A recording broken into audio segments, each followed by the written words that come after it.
but that's where I learned to advocate. And now there's nothing that'll stop me from telling anybody, we're not doing this. I think we should do this. 100%. I'm not taking what you're saying is gold. You're not right. I appreciate your opinion. I appreciate your experience, but you're not telling me this can't happen. Right. So I hope everyone who's listening heard that. Welcome to the Obsessed or Not Interested podcast. I am your host, Mindy Wender-Corio, and I'm a small town go-to girl next door who is obsessed with helping others see more for themselves so they can thrive in all areas of life. I love researching all the things like wellness, mindset, relationships, you name it. If I'm obsessed with it, I get hyper-focused on it and I research the crap out of it, and then I share it with you. If those are things that you're also obsessed with, then keep listening and let's become new best friends. So welcome back to the Obsessed or Not Interested podcast. Today you are getting an exclusive episode. It is with my much older, much wiser sister, and we are on today to talk crap about our other sister, Jackie, who's not here. Can't wait. This is the long-awaited episode. It might be hours, and we just hope, Jackie, you're not listening. No, I'm just kidding. This is my sister, Kim Tobey. Kim, welcome. Thank you. And I am wiser and much older. We call her Dr. Kim because she really literally thinks she's a doctor. That's how wise she thinks she is. Well, I might think I'm a doctor, but they call me for everything and treat me like a doctor I do. as well. So it's true. I'm always coming in to save the day. Yeah. And you know what? We were having mic difficulties, but look we're picking up. Mm-hmm. Things are going great. Mm-hmm. I had this whole podcast set up like with those podcast arms that you see in like profesh podcaster people's, like that have a studio and record it. I had it all set up perfectly when she arrived. And the mics would not connect because I'm having two mics going to one port for the computer. And I just could not figure it out. But just wait till I get an upgrade. Joey is going to have to help me with that. So anyways, thanks for coming. Thanks for being here. Let's show everybody your coffee cup. Oh, I was going to grab it with the other hand the next time I had a drink. Like your merch. So if anyone can get your own. Yeah, at hyperfocusmentor.com. I repeat, hyperfocusmentor.com. I mean, you probably need these. These would look really cute in a camper even, like in your pants. So cute, like in your house. Yeah. For sure. That's cute. Okay. So actually why I wanted my sister to come on the podcast when I first started the podcast, which I act like I've been doing it forever. It was like November 21st last year. Not to be specific. I know. I just looked up the date actually. I'm like, how long have I been doing this? Not very long. But I wanted both my sisters to come on and they just wouldn't agree. You were okay with it, right? Yeah, I was okay with it. But you just weren't like, sign me up. Plus I was living at the cottage then, but now we're finally she's my first in-person guest minus Joey. And you'll probably be seeing a lot more of me because I have a lot of things I want to talk about on like reality television. No, I think we're going to record a serious episode because Kim does have a really cool story to share that I'm super excited. That's why I asked her to be on. Like we have a lot to talk about, like crap about our sister Jackie. But first, this topic I really wanted her to share with you because I think her story and what her and her husband and her family have gone through, I think it's going to help a lot of you, the listeners. So all joking aside, that's what we're talking about today.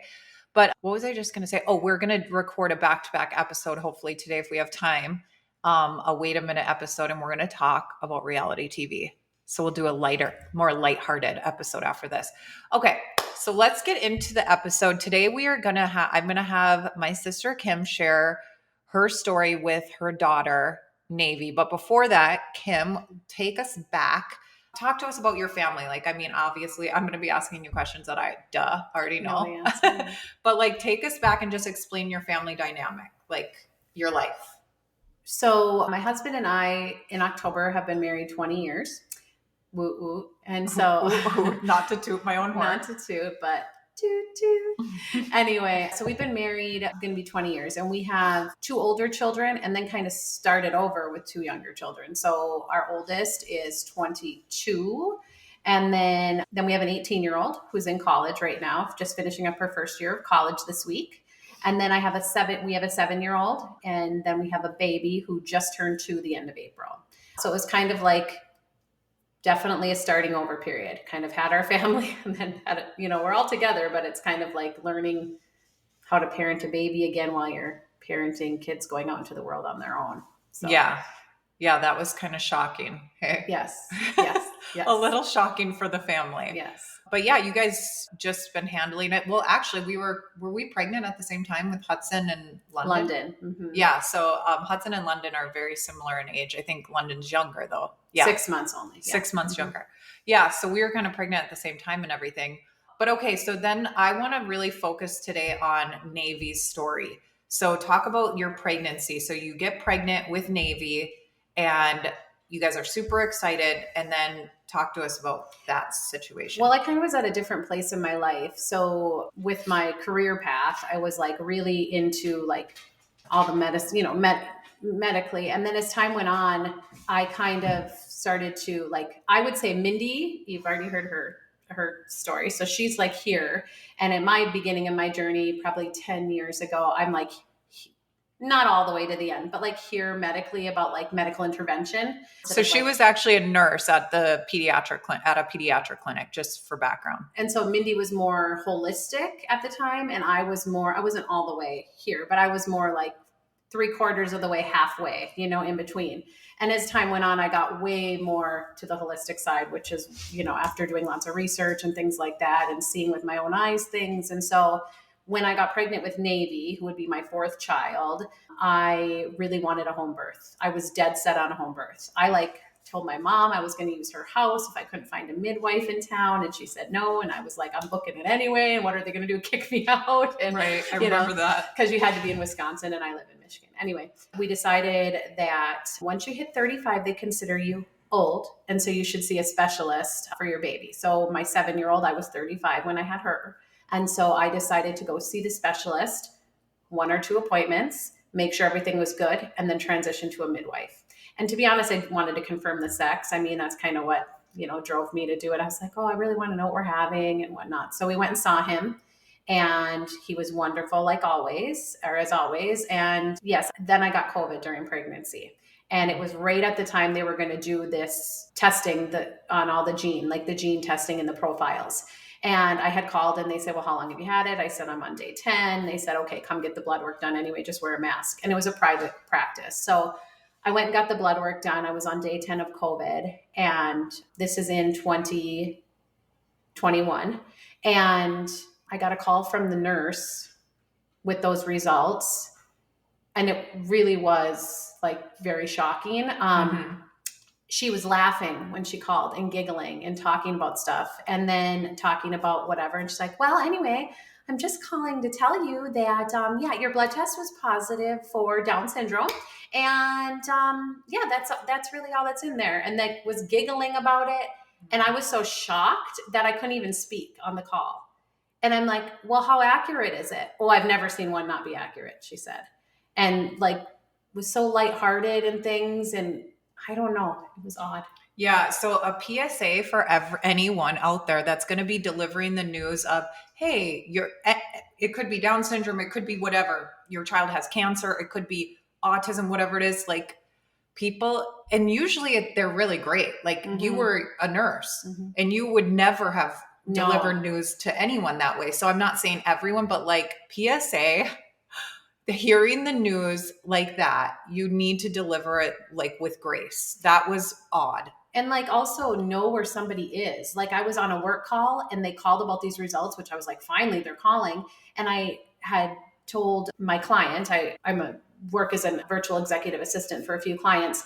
And I said, would I be able to call you back? I've been waiting for this call about the baby. And she said, of course. And so I jumped on the call, thinking they're going to tell me if I'm having a girl or a boy. And we have 3 girls. So to be honest, I wanted a girl because I knew what to do. And I was like, I can't start over with a boy.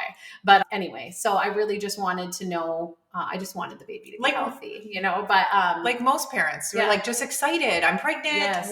We're starting again. And we want to find out what sex of the baby is. And then you get dropped that bomb. And so then but she hung up the phone and I like didn't even know the sex of the baby. She never even told me. So I called back. I composed myself. Like I started crying and I like had a major panic attack. And I called back and I said, you never even told me the sex of the baby. And she said, oh, I'm sorry. And she said, it's a girl. I said, I really want to talk to, it was Dr. Jazzieri. And I said, he's not in practice anymore. So I feel like it doesn't, but I can name drop him. Yeah, he retired. But I feel like, anyway, I said, I'd want to talk to him. And so he called back, I think the next day. A whole day. But remember that now, what I didn't add is I did not tell my husband. I did not know how I could tell him. And so I went upstairs and I had to do all the things with the kids. Yeah. And I put on a brave face. And I have this feeling in me like I'm literally, I don't know, like I can barely hold it together. Yeah. Can barely hold it together. Filled with anxiety, yes. I'm sure. And so I think he called the next day. And we talked and he said, I've seen them be wrong all the time. They're not diagnostic testing. I don't know why she said that. I would recommend an amniocentesis. And I know there might be some negative comments about an amniocentesis because a lot of people think, they can be dangerous, whatever. And I did ask him these questions because I know what the risks are. And he said, I will not perform it the day we have it scheduled. I will not perform it if I don't think there's plenty of fluid, there's plenty of room, all the things. He said, but for you, if you really want to know definitively, we have to do this. And I really think you should because of where you live. You have no specialists where you live. Mm-hmm. And so if this is the case, and this is true, I have seen no signs of it. So there's a lot of things they see. They're missing a nasal bone. A lot of times children with Down syndrome, they'll be missing a nasal bone, smaller measurements, problems with their heart. He had seen nothing at that time, mm-hmm. at that point. And so he said, I really am leaning towards it's probably incorrect, but I think for you and for delivering the baby and with you wanting to do a home birth, which you really can't do if this happens, we should do this. And so I talked to Josh. We made the appointment. When I talked to Josh, I told him this is what I made an appointment for. This is what I'd like to do. And of course he was on board with it. And so, but we had to wait weeks to be able to do that. Mm-hmm. You had to wait several weeks. And so that's where and you know what, when you made that decision to have that, it's also just, again, Kim has medical background. So I think you have the understanding and the knowledge to make a decision like that, obviously with your doctor's recommendation, but like you can weigh out the pros and cons. Yeah. And that's what I was doing. Yeah. And I really, if there was going to be complications, I would not have wanted to have the baby, not only not at home, but not in Iron Mountain. Yeah. Not that they're not wonderful or whatnot, but I'd want to have like specialists. You really should have a NICU by. I knew nothing about having a child with a disability. Nothing.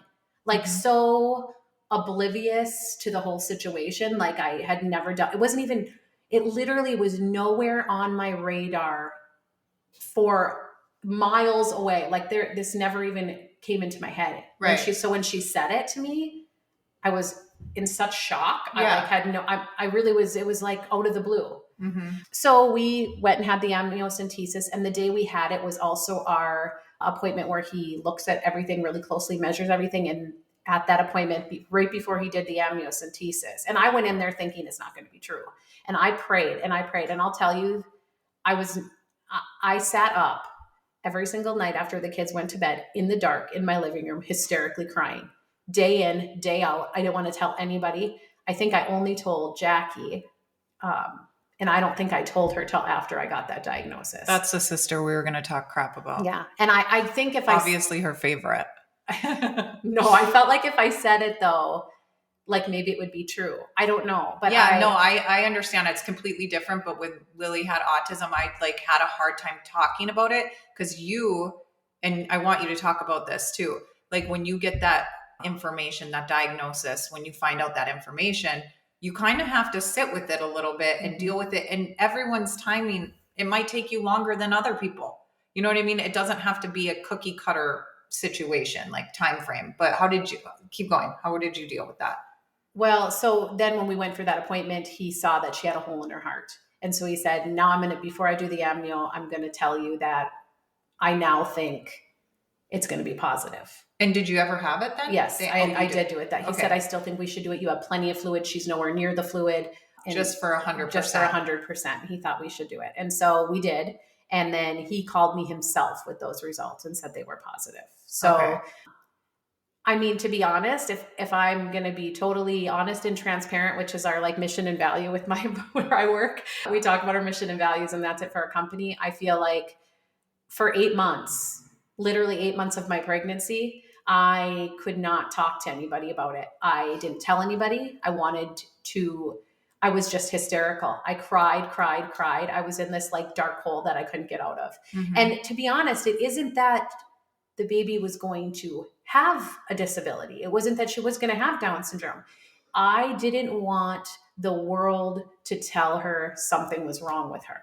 Yes. Because I feel like we live in such a cruel, judgmental, not everybody, I'm not saying, but we live in such a cruel place, and people try to hold each other back and things anyway. So that's what really did it for me. And to be honest, the only thing that got me, and my husband was wonderful. Josh was, we'll love her no matter what. We're going to love her no matter what. She's going to have a great life. I'm not worried. Like he was on the total other end of the spectrum than me. No concerns. But for literally, I'm not exaggerating when I say 8 months. I ended up going to confession, and I was talking to the priest, and I started crying, and I talked to him, and I don't know, he's amazing, but whatever he said in confession to me, the things he said, I left that church for the first time in the beginning of my 9 months of pregnancy, excited to have my baby. So that was after not 8 months of yes, it feeling was like that 8.5 way months, being in a dark hole, went to confession at like 9 months, and wow. They say, so I did a lot of research because I felt like, is something wrong with me? Like am I depressed, but I don't feel depressed, all these things. And I have a lot of people I follow even more now, but it's very, very common. Like almost every single person that I've talked to has said the same thing. They had to mourn the loss of the baby they thought they were going to have. Mm-hmm. And for me, I don't think it was necessarily mourning the baby, but like the idea maybe of having another baby that, and then I'm thinking about my other kids. How is this going to affect them? How does this change our life? How can we be home with her all the time? How can I make sure she can do all these things? Because I'm not going to let her be challenged, be made to feel she can't do something. I'll push her to her limits to make sure she succeeds, and anyway. And so, yes, it took almost to my 9 month mark. I always think like you're pregnant 40 weeks. So it was like 8.5. I had like 1 month of pregnancy left when I finally was like, okay. And you have to understand, this entire time I'm going to Green Bay for checkups twice a week. Mm-hmm. And then Dr. Jazzieri he sent a letter, and he retired in January, and the baby was born in April. So that last 4 months I had to see another specialist besides him. Mm. But somebody had told me to deliver, but she didn't deliver a baby. So Dr. Jazzieri was the only specialist who delivered babies and was a specialist. He was gone. I had to find someone else. So to see another specialist, they didn't deliver. So I also had to get an OB doctor in Green Bay at that point. So 4 months before I'm having a baby, I had to find an OB. And I had the weirdest thing is, now I was in my early 40s, and I'm only 43. So I was like 40, but I homeschool my 7-year-old. And in our homeschool program, there's 2 other moms. One's a little bit older than me, and one's, I think, like my age or a year younger. And we were all pregnant at the same time, all 3 of us.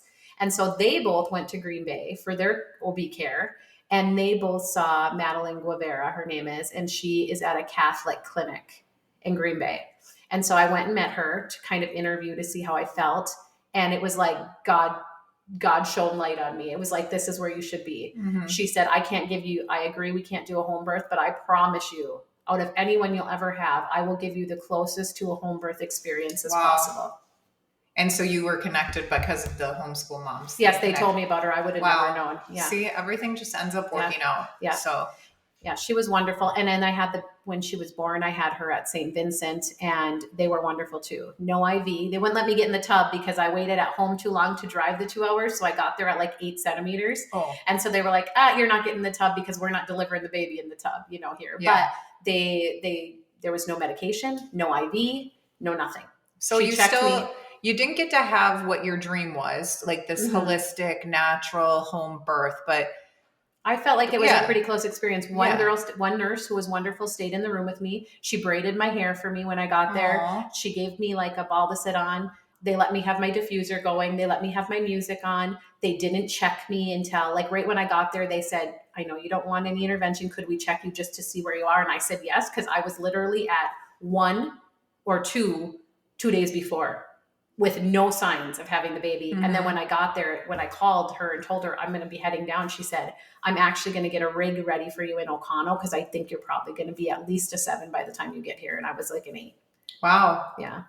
So anyway, she was born there and it was a really great experience. And she latched right away when she was born, which I was very fearful of because I'm a lactation consultant. I really wanted to breastfeed. And she latched, and it was really a perfect experience to have her. Yeah. That was good. Like, it was really like beautiful, like you'd expect you having your baby to be, and there was no hurt. And then, just to plug St. Vincent, our NICU doctor, who they had in the room just to check her, had a son who was 18 with Down syndrome.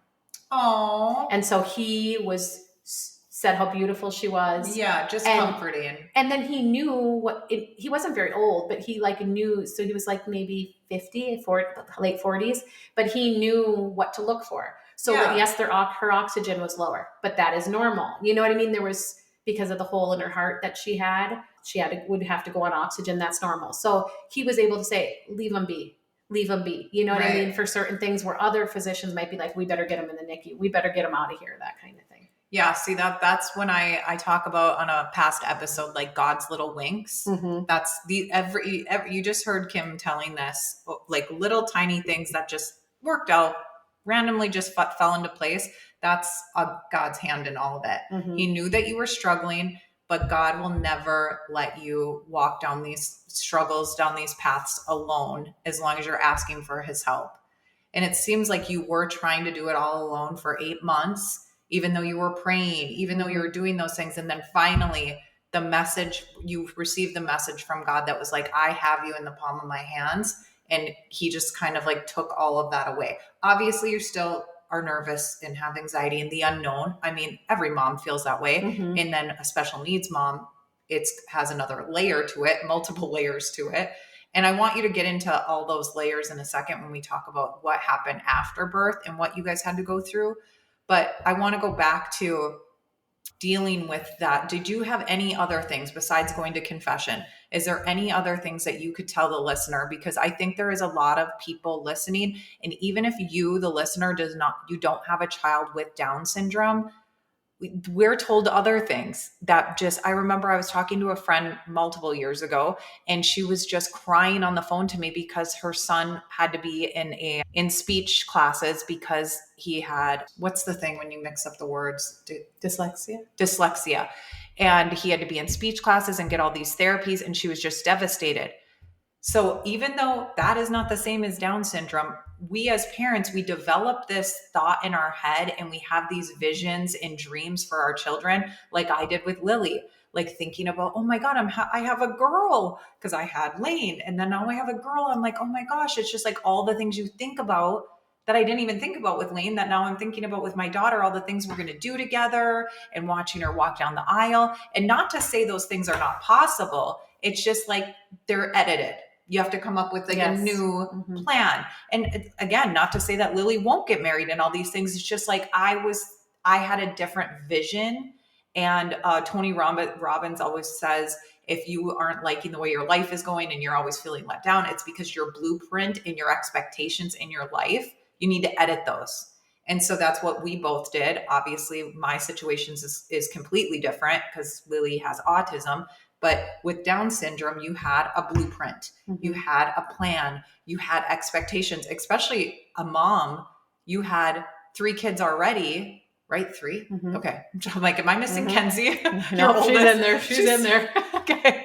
So you had neurotypical children and like perfect births and like all these things. So you're just you're blindsided. So I think you having those experiences already before raising 3 other children that didn't have these issues, you just were like, wait, what?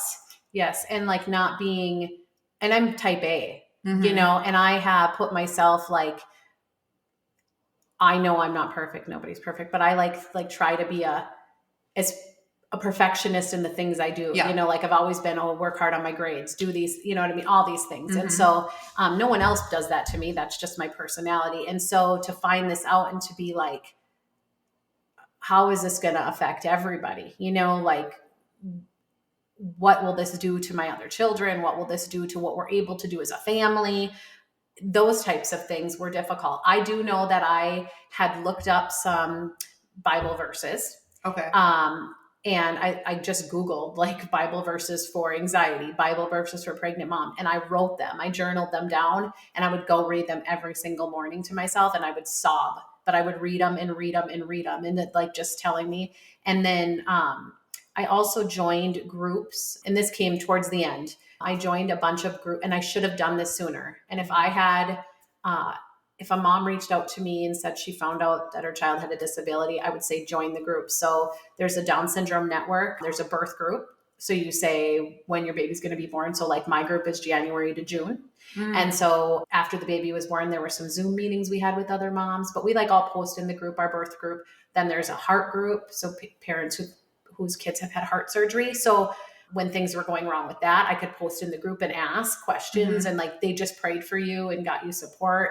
But then there's also organizations like I got a basket, like a wicker basket in the mail full of baby things and like a book about then another Rising Kites, which is out of Lower Michigan. She sends this bag to help you. It's got all different things, resources in your state broken down, and then books to read, and then just so much stuff in there. So, and then there's Love That Surpasses Understanding and their group. So I was getting stuff in the mail, these really nice gifts, like baby gifts, but then also for us to like read about in those groups, and then watching other moms who have already been through this tell their story on Instagram and things like that was really, as much as I could watch it. I'm much better now. Like I'm friends with some of the moms, like we chat all the time. But watching them and their strength and their story really makes you have strength in your story and be like, this is fine. Look at this cute little girl. Look at their life. They're out vacationing. They're out doing this. I'm going to have a normal life, you know? But it really was just what can I do? Am I worthy of this child is where my mind went. Will I be able to be what she needs? Will I be able to make sure she has the best life possible? And I think you question that even with neurotypical children as 100%. time goes on. But then you're like, now we're going to have all these things. What do I know? What do I know that why would God choose me?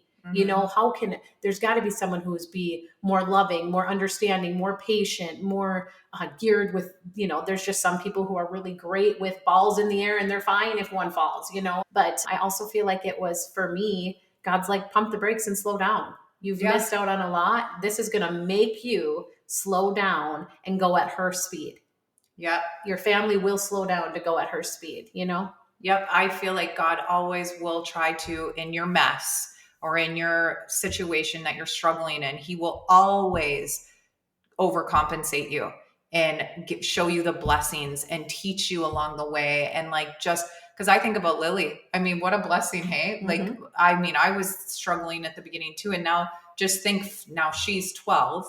And think of all the things that Lily has just made us laugh throughout the years. She's just a light. She's just a light. Yeah, it's like you're around her and she just brightens any room she walks into. Literally, that's Navy. I mean, I know Navy's just a baby, but like she never cries. Like, I mean, you're like, yeah, she does probably. But I'm like, when we see her, she's just always smiling. And she's just like, you know how you can feel, I'm like, I feel people's energy. Like I can vibe with people.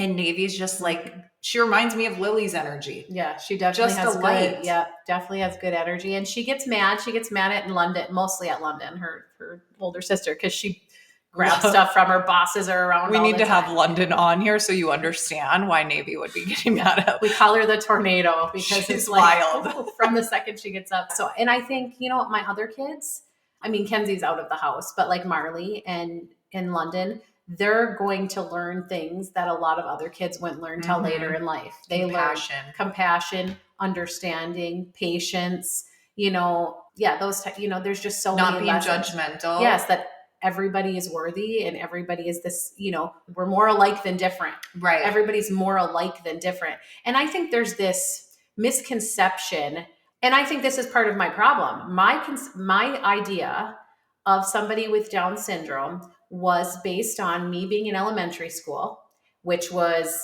I don't know, I was born in 81. So whatever, when I was in an elementary school and we were sit at these long tables at the cafeteria and they would bring the special needs kids down. And some of them had Down syndrome. I'm sure others had other things. I never really realized what anybody had. but they'd sit them at a separate end of the table away from everybody else. They weren't allowed to talk to anybody else. They'd feed them in this little group. And then if they were bad, they went in this room and yelled at them. And they would yell.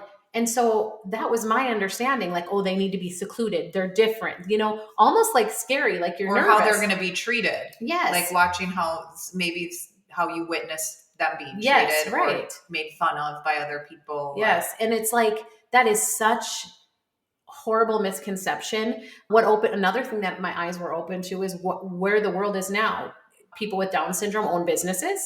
There's a Victoria's Secret model now that I was just going to say that. The girl in, I think it was Delaware, just won Miss Teen USA, and she has Down syndrome against all those other women or other girls. Actress, they're acting, they're writing books. I mean, just the new Mockingjay, what's that called? That movie with Katniss. I can't think of it. Anyway, there's a little girl in there who was just in that movie. She had a huge role in the movie, and she has Down syndrome, and she's wrote books for kids, and she's just a young girl, like 12. Yeah, that's awesome. Yeah, and then in the new Peter Pan, one of the characters from Disney, he had Down syndrome. So I think it's like, open your eyes. They're graduating. They're not. There's nothing wrong. It's just they have.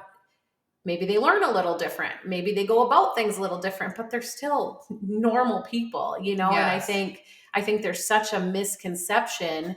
And when anything people don't understand, they criticize it, they put it down, or they hide from it, Mm-hmm. And so I've learned that too. And I really like how you said that. I wish I would have done that sooner by getting into groups and following people that also had children with Down syndrome and doing those things. Because here's what I think we do. I think, and this is from my own personal experience and with the people that I work with, we shove things under the rug because we develop a story in our head, and it's way worse mm-hmm. and way scarier than what it actually is. And if we can just sit down, and I was talking with Joelle Mattson, who is one of my podcast guests, she mentioned this too, sit down and just write about it and just say, why is this so bad? Why am I making this such a big deal? Not saying this isn't a big deal, but we make it a bigger deal mm-hmm. in our heads if we could just gain knowledge by reading books, listening to podcasts like this, like Kim's story.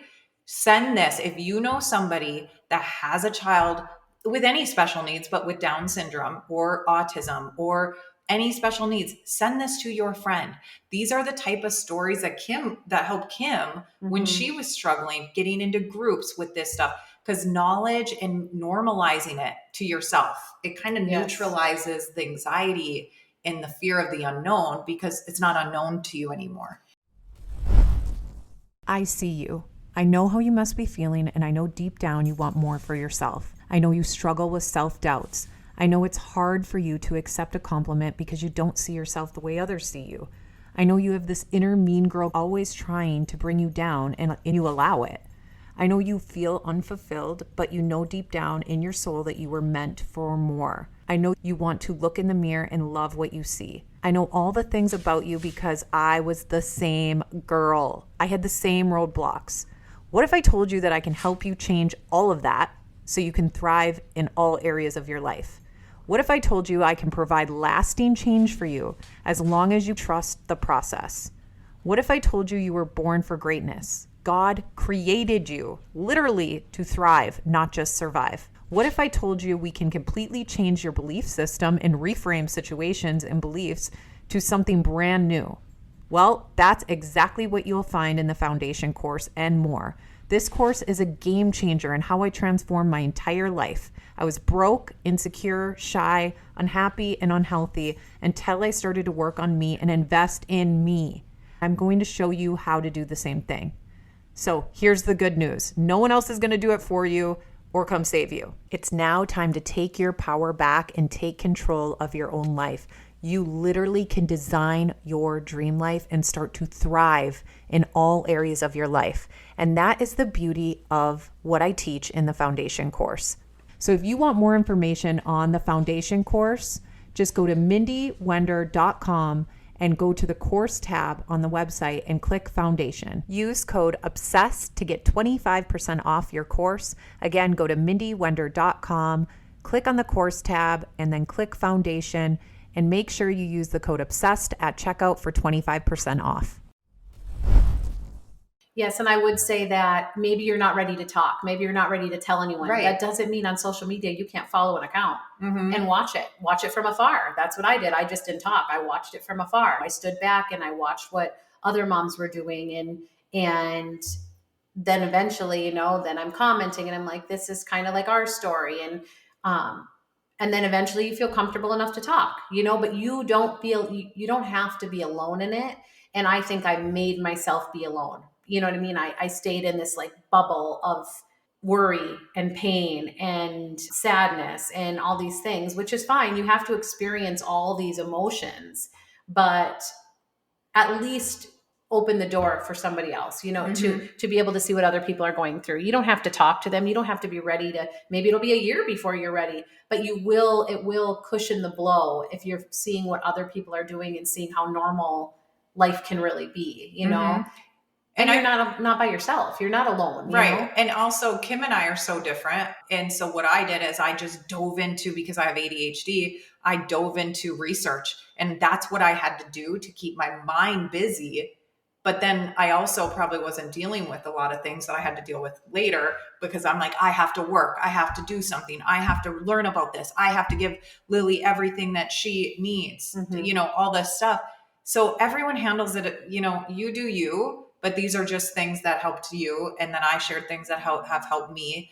And just figure out what's good for you, I guess. But just don't feel alone, I think, is what we're both kind of saying here. It's just like, you're not alone. You're not the only one.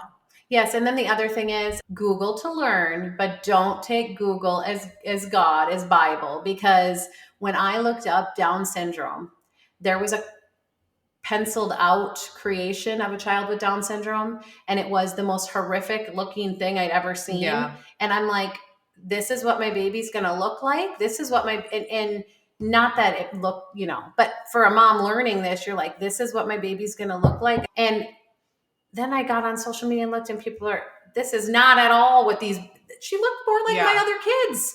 She looked like my other children. She has a little bit different eyes, maybe like they say they have almond shaped eyes. Sometimes I don't even see it, but she looked like Marley or London when they were babies. She didn't look like this scary creation and I had seen that right before I had birth. Some of the moms said, what we want to change is this, and this. And one of them is, when you Google Down syndrome, you don't want to see this cartoon creation so that moms want to run and hide in the bathroom. This is not Especially realistic. Since it's not real. Yeah. It's not realistic at all. No, it's not real life. Like, I mean, if it's real life, then okay, cool. But it's literally not real life. Correct. At all. Correct. Not at all. Yes. Okay, so now switching gears, let's go on to the next chapter. So now Navy is born, you had a beautiful birth and everything, but there are some challenges that came afterwards. And so I want you to share some of those and just like how you and Josh and your family like overcame all that. So I will say that 50% of children with Down syndrome are born with some type of heart defect. Okay, but congenital heart disease affects everybody. So you don't have to have Down syndrome to get it, but Down syndrome makes you more susceptible that you're going to have something wrong with the heart. Well, it just so happened that she had an ABSD, which is a hole directly in the center. So imagine that your heart is four chambers, like an X. She had a hole directly in the center. So she had a hole in the bottom and in the top. And they like to repair that, well, at least at Children's Hospital of Wisconsin and in most places by around 4 months.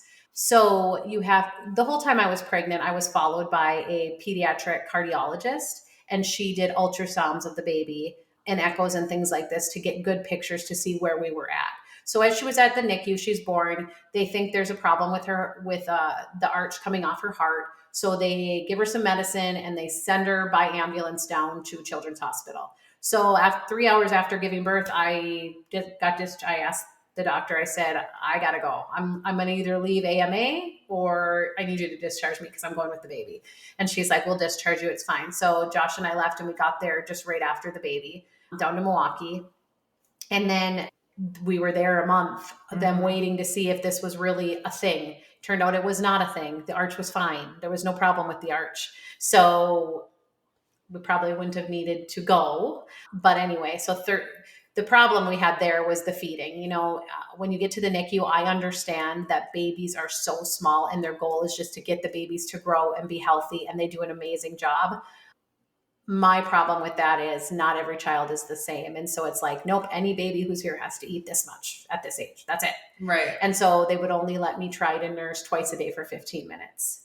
So I ended up just having my breastfeeding journey, like baby to chest, was over. But I pumped until she was 2 and she got my milk, and that was horrible. Just kidding. Some moms choose it. And that's great. Actually, my sister Jackie chose to pump instead of breastfeed. That's like the craziest thing to me. I'm with you. I'd rather just nurse because I hate pumping. It was like it was just exhausting, and I didn't feel that maybe it's because I'm older. Why would somebody pump and then have to feed the baby the bottle? Why not just do it? Well, a lot of people are like, maybe my husband. I don't.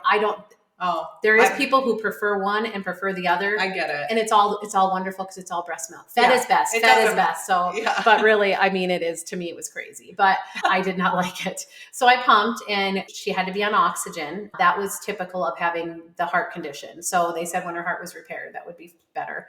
But she got an NG tube while we were there. And here's where I learned about advocation. I had always been, as a nurse, the doctors I worked with were wonderful. They always asked me my opinion. They listened to my opinion, but I never questioned their judgment. I would have, I guess, maybe, but I trust them. I thought they were brilliant and they knew what they were doing, whatever. Well, down there, I figured that they're Children's Hospital of Wisconsin. They're beyond brilliant.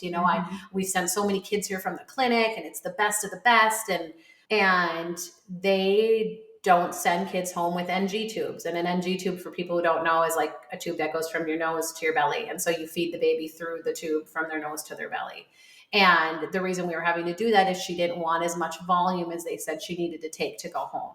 And so we would have to feed her by mouth. And then after X amount of minutes, we had to give her the breast milk down the tube. And then they made me add formula to my breast milk to make it even more fatty. And so we were doing this, and they had to monitor to see how much she was gaining every single day. They were weighing her nonstop. So I was having PTSD about the weighing and all the things. But eventually they said, no, you can't go home with an NG. You have to have a special one. Well, the special one was a tube that does kind of looks like a bowl, what I would imagine explaining like a cow bowl, up through the nose, up the nose, and then they lock it right here. So one piece goes down the belly, and then it has a U, and it locks on her nose. Well, her nose was so small, and because of her oxygen, they couldn't put that little thing there. Oh. And so there was G-tube, surgery on the belly, or an NG. So I advocated. I'm like, I can put it in. I know how to do it. I can do it. Teach me how to do it. Well, we don't send you home with that kind. Well, then a doctor in town, a pediatrician in town that I had been talking to said, I'll talk to them and tell them that if it comes out, you can come into the clinic, or I'll come to your house and put it in. And he did. And so between him and I, push, they finally let us go at almost 40 days home with the NG tube, which was wonderful. I was so excited. And so we got home, and then it was getting her to be at least 10 pounds so they could do the surgery at 4 months. So it was either she had to be as close to 10 pounds as possible or 4 months. And they were going to do this heart surgery. And so it was miserable, but the tube came out. She learned to drink on her own. The tube came out. We were doing great. She was gaining weight, actually gaining weight very well. She was over 10 pounds at 3.5 months. And so then and you have to understand, kids with a heart, no matter neurotypical or not, and with a heart disability, congenital heart disease, they burn more calories because of their heart. Their heart works twice as hard. So that's why they wanted her formula or her breast milk fortified, just to keep that up. But she gained well. And so at 3.5 months, they decided to do the heart surgery. And so you don't have to meet your doctor beforehand, but I chose to. And I met him on a Zoom meeting, and we talked, and we were told, and I am not making this up exactly, it might be on record because they probably have to record these. This is our bread and butter surgery. 5 to 7 days, you'll be in, it'll be done. 5 to 7 days, you'll be out. We do so many of these. There's no concerns, this and this. Okay, fine. I really am confident. I'm confident in Children's Hospital. I go there. He's the head of the doctor. The surgeon we had was the head of the entire surgical pediatric cardiology program. I had so much faith in it. I'm like, 5 to 7 days and we're going to be home. And that 5 to 7 days turned into 3 surgeries, a permanent pacemaker placement that she'll have for the rest of her life, and like 40 some days at the hospital. Another 40. Yeah, another 40 past the NICU. By the way, another 40. Is there something that the listeners could do that this won't happen? Is there a way to prevent something like this happening? I don't know if you could prevent it, but I will tell you something I had to do there was advocate beyond belief. I am not joking when I tell you I never left that room. I left that room twice for 30 minutes each to take a shower. So for 40 days, I showered twice and I left that room for 30 minutes each time. I could not leave because things happened. I'll give you one example. So a doctor was on at night and he had put in an order. She had just got out of her second heart surgery and she was on a vent because they didn't wake her up. They wanted her to sleep overnight. And when a baby has a heart surgery like this, with these types of surgeries, she is put on bypass, just like an adult. So her heart is running on bypass. And so she was on bypass 3 times, total of 3 times that in this little bit of time, in this I think it was probably like a 12-day period. The doctor put an order in to shut the vent off. And the respiratory therapist came in and shut the vent off. And the baby can't breathe because she's sedated and out, and he put the wrong order in. And so instead of questioning that order as even like an entry-level respiratory therapist, she'd be like, why am I shutting the vent off on a baby who's not breathing? Like, this is breathing for her. Like, things like that. So again, how did you catch that? Because I was in there. I'm like, what are you doing? You're putting it down. Oh, so you stopped it. Yeah. And then the nurse came in and I said, what is she doing? And then she's like, what are you doing? And then she's like, well, he put the order in. And she's like, well, do you not question things? The nursing staff there, NICU and in the cardiac ICU, was amazing. Like, I actually am Facebook friends with one of my nurses, like, just amazing. Advocate for me, convince me to advocate, say this shouldn't have happened, say something, whatever. Mm-hmm. At that point when that happened, so we had the surgery. We're actually doing so wonderful. The first surgery, we're doing so wonderful. We're going to go home. She's eating on her own. She's gaining weight on her own. They're going to not even send us to the step down. We're leaving from there. They're going to do our discharge echo so she can go home. And they found out that something was missed on the surgery.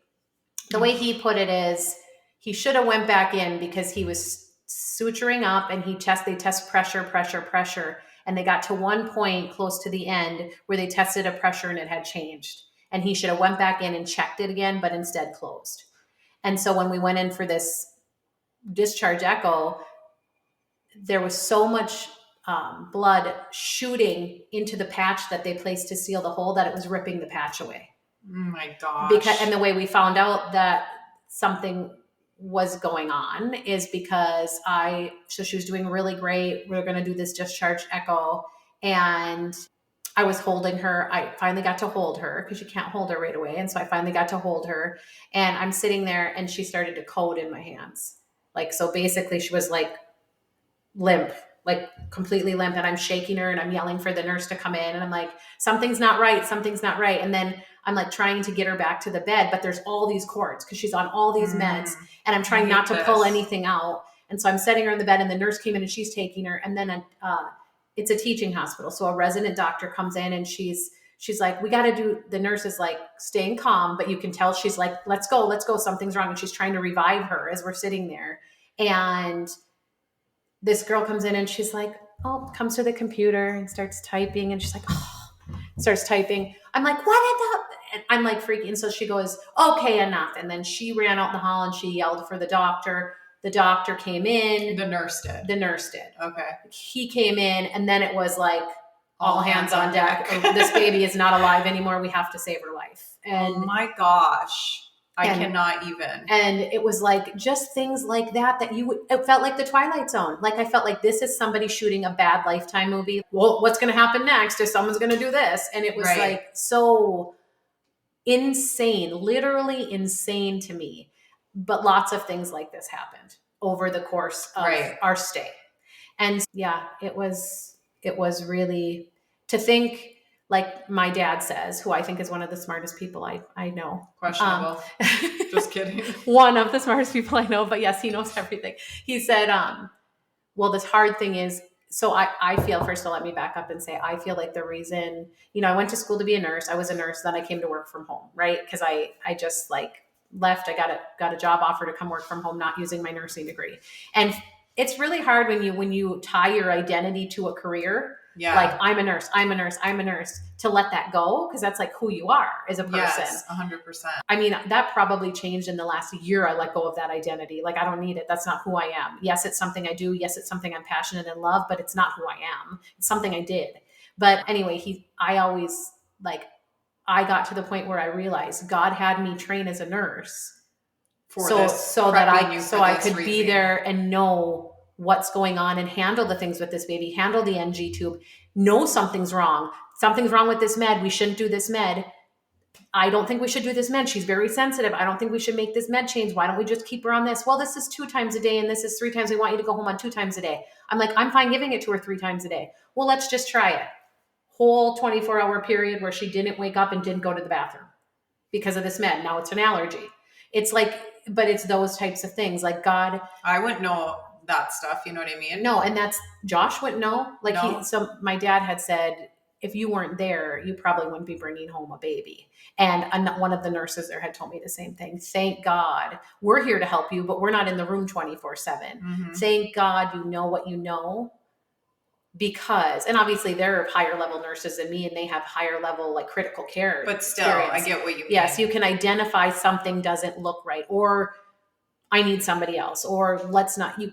But that's where I learned to advocate. And now there's nothing that'll stop me from telling anybody, we're not doing this. I think we should do this. 100%. I'm not taking what you're saying is gold. You're not right. I appreciate your opinion. I appreciate your experience, but you're not telling me this can't happen. Right. So I hope everyone who's listening heard that. It doesn't, even if you don't have a nursing background, because I have no background in anything like that, but there just comes a time, and don't let a situation that makes you, like, for me, I was like, okay, whatever you say, until then I was like, okay, this happened to my daughter. Now I'm an advocate. Don't let a bad situation happen before you start advocating for yourself and for your children, because I'm sorry, but God gives us discernment. And also you have more knowledge, and you don't give yourself enough credit. That's what I think. Correct. As moms. Moms have this mom intuition. Also, God is giving you have the Holy Spirit inside you. You have discernment. You need to speak up. You don't have to trust. I'm not saying don't listen to the that's not what I'm saying. Obviously you listen to your doctors, but you can question. You're allowed to question. Your job is to question. What does the Bible say? Learn everything or question everything, here's all the fact, question everything you learn, take the good, you have to discern. God gives you that discernment. And even like when the priest, who I absolutely love, I left my church, nothing to do with leaving my church. But we left our church there was a change in pastor, whatever. And I was lost. I didn't know where to go. So I end up at this church and I'm like, let's see how this homily is. Will it touch me? Will I hear it? And that's the priest that brought me out of where I was. And I know it was him speaking, but God's speaking through him. God brought me to him, brought me to that priest at that moment to, it's just like these things, when you sit down and you look back, we're not meant to know everything. And God will lead us on the items we need to know, he'll continue to lead us. So I think you have to listen to that intuition, because that's him telling you something, question, say something, do something. And you're able to do that. Your kids only have you. That's why you are blessed with the children you had, because you're perfect for them. We don't feel like it most of the time. Nope. I'm sure. I go to bed every night and I'm like, oh, I failed again today. I yelled, I did this. But God, for some reason, chose you for those children, and he knows you're the best for them. And so we have to start believing we're the best for them. And Navy can't speak for herself. So I need to stand up and say, or someone will say, well, with the feeding tube, they wanted me to continue with the feeding tube. So I found an organization. I did a bunch of research. I paid a lot of money out of pocket for a tube weaning program. I knew she could get off that tube. Yep. No one was going to tell me, oh, she's going to be on this tube for a life. And we'll probably, if it lasts this X amount of time, she's going to have to get a G tube. That's the way we go. I was like, she No. ate fine before this heart surgery. She ate fine after heart surgery 1 and heart surgery 2. So now heart surgery 3, she's not eating. Well, maybe it's because you doped her up and gave her all these meds and she wasn't supposed to have any more heart surgeries. Right. And I will say the hardest thing for me to accept out of all of it at the end, even now, is the pacemaker. I'm praise God that we had someone invent a pacemaker so she can live her life. But ever since she had the pacemaker placed, it's been nothing but she can't keep food, she can't keep drinks done. Like her, because of the NG tube, her esophageal sphincter, so the thing that closes when you get older so that food doesn't come back up, doesn't close. So if she has one gag, her whole bottle comes up. And then now when you have a pacemaker as a baby, it goes in your abdomen. It doesn't go in your chest. And so like when you see her, you see like a circle like this in her belly, But the worst part is she'll need several surgeries to continue. They don't just replace a battery. So it's another open heart surgery, bypass surgery, just to change the battery on the unit. And eventually when she gets around 10, they'll move the unit up to her chest. But even then, I mean, that's going to be probably 2 more surgeries down the road before it can be moved because of the battery. So then plus she'll need another heart surgery because her valves are leaky now, which she didn't have before we started this journey. So now she has leaky valves. So it could be in August. It could be in September, December. I don't know. But again, I'm saying all these things as they're horrible because of our journey was not the way it should have went. And things were done what I would call incorrectly or not with the best. They didn't use the best discernment, in my opinion. Mm-hmm. However, we have a baby. I had a really hard time letting go of the anger. I mean, I really was angry at the doctor, really. And I went to the priest and I went to confession and he said, I want you to say out loud every single day that I forgive them until you believe it, until you do forgive them. Mm-hmm. And so I did.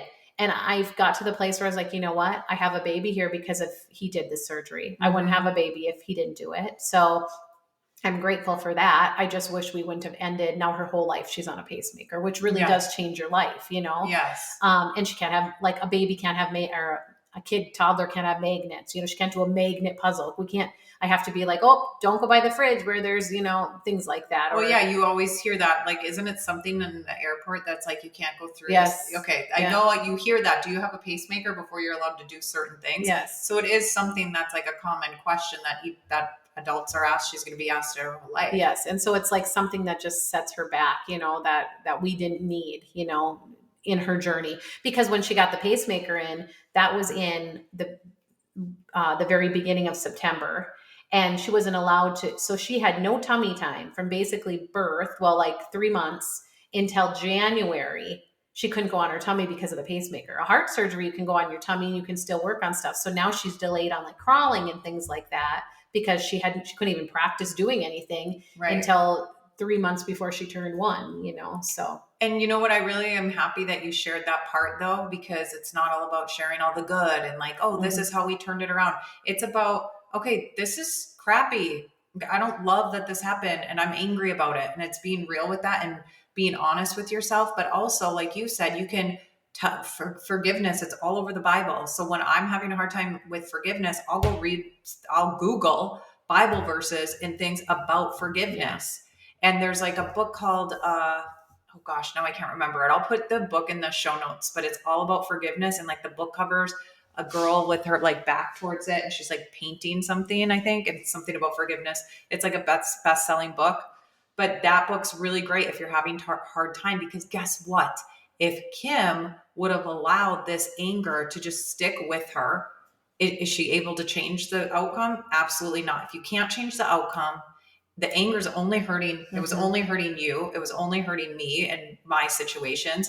And so it's just like, you got to reframe that situation. So what I like to do is journal about it. Like what Kim said is she just said, I forgive this person. I forgive this person, and prayed over it. And then what that did for you, in my opinion, you can tell me if I'm wrong, it allows you to be like, okay, do I forgive?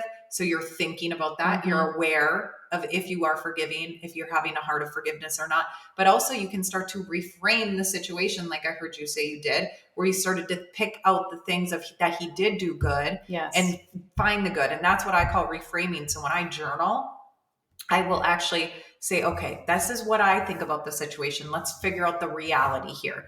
And I start to pick and choose the good in it because that serves me. That pain and the anger is only hurting you, not those doctors. They're on to the next. Yeah, that's right. And it was like, and I will say that until recently, maybe I'm going to say maybe 2 months ago, Navy turned 2 in the end of April. And I will say maybe up until 2 months ago, I really suffered from severe PTSD, severe PTSD. I couldn't even see her as anything but a fragile, is tomorrow going to be the last day I see her? And I couldn't get that idea out of my head, like how fragile her life was. Now, when I look, I just came out of it. I did start seeing a counselor, which I've joked with Mindy. I'm like, they don't ask me anything. It's like, they always like, what do you want to talk about? I'm like, I thought they were going to ask me, like, what'd you do in your childhood? Yeah. I told her, we need some, what do I do to fix me today? Yes, Tell me what to tell do. me now. But she's really great. And I started seeing her and just like talking through things. But I didn't start seeing her till I was starting to come out of the PTSD. And I think it was just this like stress of thinking I have to go back to that place.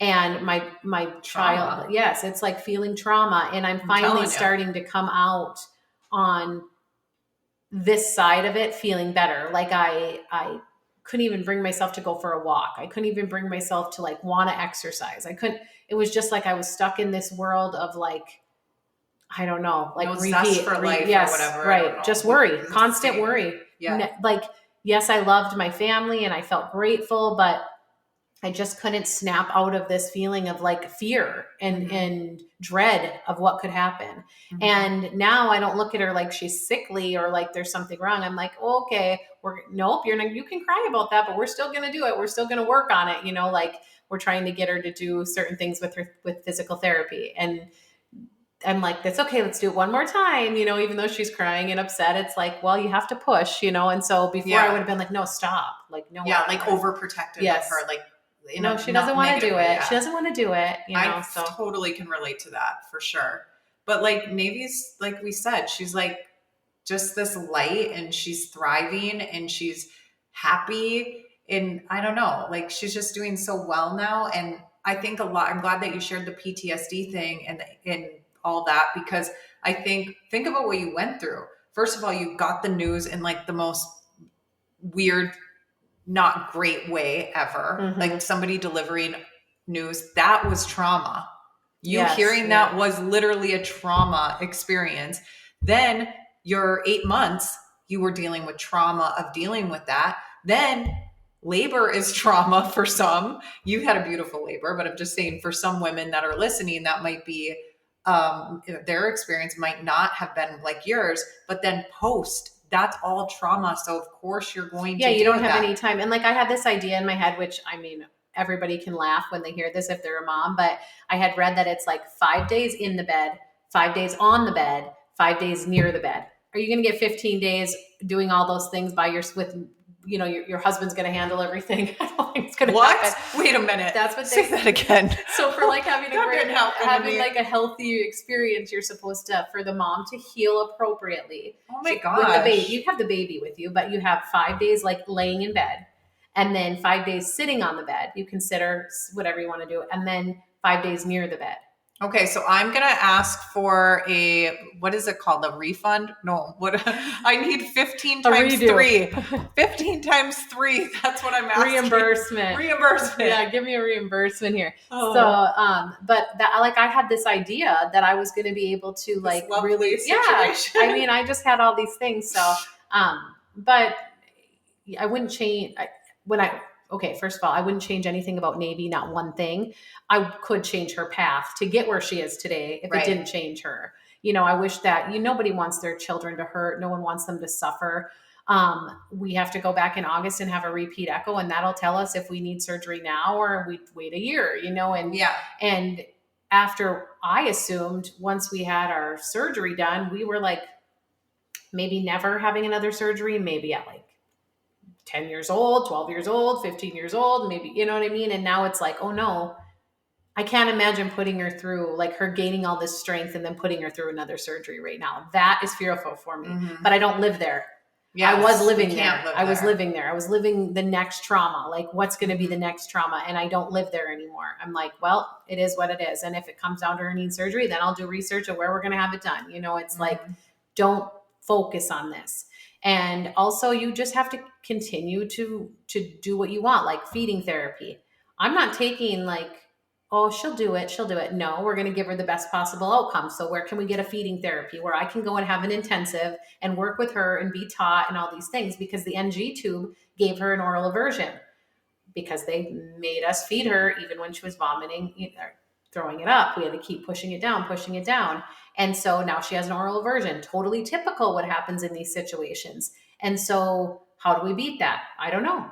But I know somebody will know, and I'll utilize their knowledge. So it's like I focus my energy on the next thing we need to do for her. What's the next thing? What will be the best thing for her now? Well, if she starts eating more solid foods, then then her mouth will get more muscle, then she'll start talking more, so I'm focusing there instead of, oh, we're going to need another surgery, which is where I lived. Like, yes. we can't do anything, these great things, because I'm focusing on all these horrible things that may happen in the next year. And I think every single mom, whether you have a special needs kid or not, can relate to that.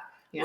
We hang out in these what ifs and focusing on, we're moms, but in the Bible, it says to give God our worries and that we're not supposed to worry. So I just always do this visualization where I picture my kids in like literally in the palm of God's hands. And I'm like, you protect them. And I always pray over them every single night. And I said, God, put a bubble of protection around them, guard them and keep them safe, keep them healthy. In Jesus' name, amen. That's what we pray every single night. So, that's all you can do as a mom. And if you live in that mindset of constant worry, you're not going to show up as the best version of yourself for your kids. Right. So, well, okay. So we are running a little bit over, which is totally fine. But do you want to add anything before we wrap it up? I think just remember that the world, one thing that bothers me now, and I have not got on social media. I almost went live yesterday. That's how much it gets to me sometimes. Just remember there are people who are wonderful and kind, and they probably are more of them than there are horrible people. But you could have 100 people say something to you that is so kind and loving and all the things. But that one mean comment, even if it's not to you, but somebody that is in a similar situation to you, could really ruin you. For example, I will say a young mom had a baby with Down syndrome. They almost didn't get to bring her home. They didn't know if they would get to bring her home. And she was in the hospital for a very long time. And they have her home, and she's little, like she's younger than Navy now. And they just got her home recently. And they posted a picture, and somebody wrote on her Instagram, well, at least she won't live to be a teenager, thank God. At least she won't live to be a teenager, so you don't have to look at her or something like that, thank God. That takes I just don't even know where that comes from. I'm like, what is this? First of all, where do people think they can just say whatever they want to say? It's like, didn't your mother tell you if you don't have anything nice to say, don't say anything at all? The trolls on the internet. But really, who is this person, right? But there are people out there like that, whether it's about your child, something you're passionate about. I just think it's important to remember, especially when you're going through a trauma, those things can cut so deep and they can send you all the way back to where you started in this hole. Just remember that you can't change them. All you can do is pray for them and know that God's taking care of it. Like when Jesus comes, if that's really what's in their heart. Yeah. Exactly. Have fun, so I just have got to the place, but you know what, you don't have to hear those things, but you will see them, especially like I see them now, and I cannot believe people say the things they say. And I'm like, about this little baby? What's wrong with you? There's something really wrong with you. But they say it about anything, right? It could be about your car, could be about your house, could be about your job, could be about your child, whether they're typical or not, or your kid's not great at sports. I don't know. It could be anything that bothers you. But just remember that's on them and you have to move past it. So for me, when I see those things, they used to really push me back into where I was, like wanting to hide her, wanting to keep her, not share her with the world, not share our story, and be afraid to say it out loud. But really in the last 2 months now, I'm able to say it out loud, and again, it's like, she's so perfect. She's going to change the world. Like, I literally know she's going to change the world. Right. So Such a light. Mhm. And the thing is, the PSA is just everyone teach your kids yes. and yourself, because by the way, I'm not saying I'm perfect either. There's times that prior to having Lily that I would be like, oh my gosh, that parent needs to reprimand her child. But now that I'm in it, I'm like, I am so sad that I felt that way, Mhm. even though I don't know if in the situation where I may have said that or thought that, I don't know that that person had special needs. But there's the point. You don't know what other parents are dealing with. When you see a kid being defiant on an airplane, that kid could have special needs. That kid could be going through something at home. You don't know what another child is going through, what another mom is going through, or a parent is going through, or what anybody, you don't know what somebody's day is like. So can we all just show more compassion and kindness, and not just in the comment section, like everywhere, but I see these comments sometimes even on reality TV, yes. people's stuff, and I'm just like, who says that? Who thinks says they can it? say it? But you know what you think about is pray for those people, because they're struggling too. They're struggling, because nobody has that in their heart if they're not struggling. Yep. Because it also, what happens too, like for example, the situation you just said, that mom maybe has hate in her heart because maybe she was unable to have kids. So seeing somebody else to have a child maybe triggered her into thinking that, you just don't know. Or maybe it's just someone awful who just goes around and pretends to be something. Yeah, keyboard warrior. Mm-hmm. The only other thing I really want to say, and I can't believe I didn't say this earlier, is in the beginning when I first had Navy, I had brought her in for one of her first well checks. And there was a present there for me from another mom in the community who had put together a bag for stuff for me, like a beautiful real bracelet, like a Down syndrome, the Down syndrome symbol for me, and then a planner, because you get a lot of doctor appointments. So a planner for appointments, and then some flashcards and some toys for the baby. And she has a daughter who I don't know how old she is. I'm going to say 12, but I might be wrong. That is so cute. And I knew who she was, but I don't know her. And she, I did tell our pediatrician that he could talk to, I think in the beginning when I first found out when I was pregnant, he could say something to, like, someone in the community, or I think he said, you want me to put you in touch with at the time? And I was like, no, whatever, but I did give him permission. So it's not, but anyway, there was a present there for me from her, and and at the time I wasn't ready to have a relationship. I did write her and thank her. I got her number and I text her and thanked her. She checks on me constantly, still to this day. And now I'm talking, now we talk to each other about things, and she'll send me videos of her daughter presenting a whole presentation that she's memorized on a book. She speaks Latin. I mean, this little girl is amazing. Wow.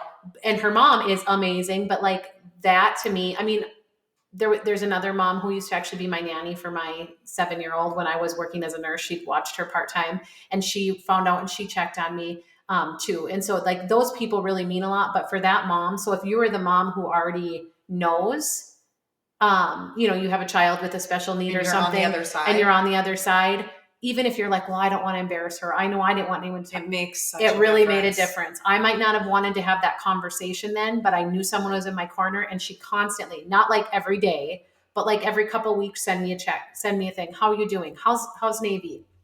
How about this? How about this?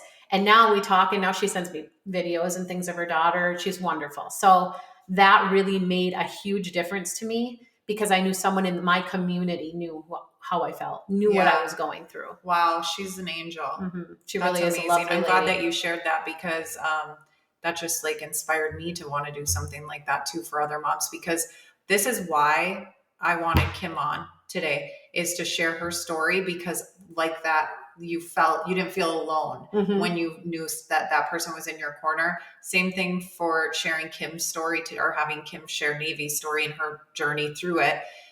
Because we don't want you to feel alone. We want you to know that you aren't alone. Like, look, right here is a perfect example, and look at the journey, and your journey is not going to be the same, and that's okay. But the point is, we all have our own stories and journeys, and you aren't alone, and you can reach out. And I'm going to ask Kim will let you know how you can do that, to reach out to her. But that's exactly why I shared Lily I just had this realization one day, and I was like, prayed about it, and God confirmed it. And before I even announced it to everyone and made a post about it, my intentions were only to help other women, help other moms, because I knew how I felt. And so I'm so glad that you said that, because we oftentimes have a story that we want to share, but we're like, I don't know if I should. Who will even care? I know, I do go back and forth with that. Like, should I, shouldn't I? And like, even like I'm doing research on these feeding therapies and these tube weaning programs and stuff. I would love to give that to a mom. Yes. I don't want you sitting there overwhelmed, not knowing what you're going to do and how feeling like there's nothing I can do. I have some research, you know what I mean? So that's why we need each other. Share it. Do you have any suggestions for this? Or, you know, she's really struggling on eating. Any suggestions? Try this. This really worked for me. You know, you've already done the work. You're not in it alone. People are really, the groundwork is in place and moving forward too. It's the mindsets of some people that need to be changed. Down syndrome is not a death sentence. It is not the end of the world, and neither are others diagnoses you receive. It's how you perceive it. I thought, what am I going to do? This girl, she's going to be judged her whole life. It's going to be terrible. And now I look and I'm like, oh my gosh, I can't wait to see all the things she gets to do. You know, there's actresses and models, and not that that's what I want her to do, because I don't want her to. But hey, if she wants to. Yeah, but graduating college, there's singers, there's owning businesses, just like everybody else. Yeah. But what I had in my head, like you said, we make this story in our head and it's so terrible that, so you're not alone, and it's really not as bad as it seems. It For really sure. isn't. For sure. Okay. So if somebody wanted to reach out to you, how can they follow you or reach out to you? What's your information? Kimberly Tobey on Instagram. Are you sure? You looked like you were questioning. I was like, wait, what is it? It's Kimberly Tobey. Do you want to check your phone? Okay. Kimberly Tobey. That will be in the show notes. That's on Instagram. And then, are you on anything else? Kim Tobey on Facebook. And then Kim Tobey on Facebook, but mostly Instagram. I'm on both, but I just don't, and I always comment on Facebook, but I have them connected. So I'm always on my Instagram. Okay. So Instagram's where it's at. So Kimberly Tobey, it's in the show notes. Make sure if you have any questions or just want to comment, if this resonated with you, shoot her a message. I know that I love hearing other people's stories and people reaching out. So feel free to DM her. And thank you for coming on. Thanks for having me. Thanks for having me. She'll be back. She's dying to come back already. It won't be so heavy next time. No. It'll be really, it'll be a different side, I think. Yeah. Like reality TV or something. Okay. Well, thank you guys for tuning in, and we will talk to you next week. Seriously, thank you so much for listening to this episode of Obsessed or Not Interested podcast. I love connecting with you on social media. So if you guys want, please shoot me a DM at either our podcast Instagram, which is at Obsessed or Not Interested, or even my personal Instagram, which is at Mindy Wender. I check them both, so either is fine. Oh, and truly, if this has helped you even 1%, if you could do me a huge solid and leave me a rating and review, that would mean the world to me. When you guys do that, here's why I really love it. It's because it helps the podcast be able to reach more women who want and need this. So truly, that is like the best compliment you could ever give me, is just leaving ratings and reviews for this podcast. Anything that I talked about in today's episode, any links or resources, you will find that in the show notes. Thank you for listening to today. Can't wait to chat more in the DMs, and don't forget to tune in next Tuesday.